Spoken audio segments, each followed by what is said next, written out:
नमस्कार दोस्तों, आज की कहानी है सच्चे साथी की कहानी।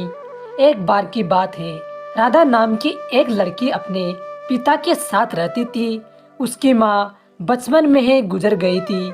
वह अपने घर का काम करती, फिर कॉलेज जाती थी।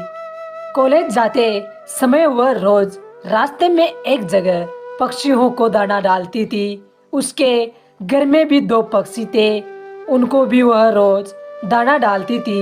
एक दिन उसको पक्षियों को दाना डालते जमींदार के बेटे ने देख लिया। उसने अपने पिता से जाकर राधा से शादी करने की इच्छा जताई।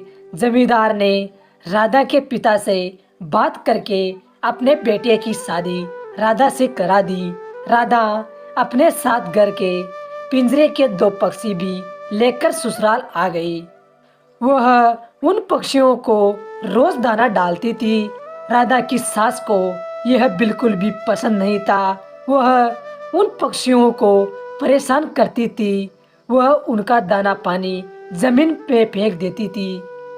एक दिन राधा की सास ने पक्षियों का पिंजरा ही जमीन पर फेंक दिया। उसे यह करते हुए राधा ने देख लिया। राधा ने मना किया तो उसकी सास ने राधा को ही डांट दिया। इन सब बातों से राधा परेशान रहने लगी। एक दिन राधा के पति ने परेशानी का कारण पूछा तो उसने सारी बात बता दी। उसके पति ने राधा को पक्षियों की भलाई के लिए उनको पार्क में छोड़ने की सलाह दी। अपने पति के कहने पर राधा ने उन दोनों पक्षियों को बाकी के पक्षियों के साथ पार्क में ही छोड़ दिया। वह उनको कभी कभी दाना देने पार्क में जाती थी। अब सभी पार्क के पक्षी राधा के अच्छे मित्र बन गए थे। पक्षी अब राधा के घर पर भी आने लगे। राधा की सास को जब यह पता लगा तो वह गुस्सा हुई। वह राधा को उसके मायके छोड़ने के लिए उसको साथ लेकर गई। रास्ते में कुछ चोरों ने राधा की सास के गहने चोरी करने की कोशिश की। तभी राधा के पक्षियों ने आकर चोरों पर हमला किया, जिससे चोर भाग गए। इसके बाद राधा और उसकी सास घर ही लौट आए।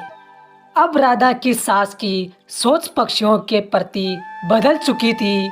उसने राधा से कहा कि अब हम दोनों पक्षियों को दाना देने चला करेंगे और पहले के दो पक्षियों को घर वापस लेकर आएंगे। यह बात सुनकर राधा बहुत खुश हुई। दोस्तों, अगर हमारी कहानी अच्छी लगी हो तो चैनल को सब्सक्राइब, लाइक, शेयर जरूर करें और कमेंट पर जरूर बताएं।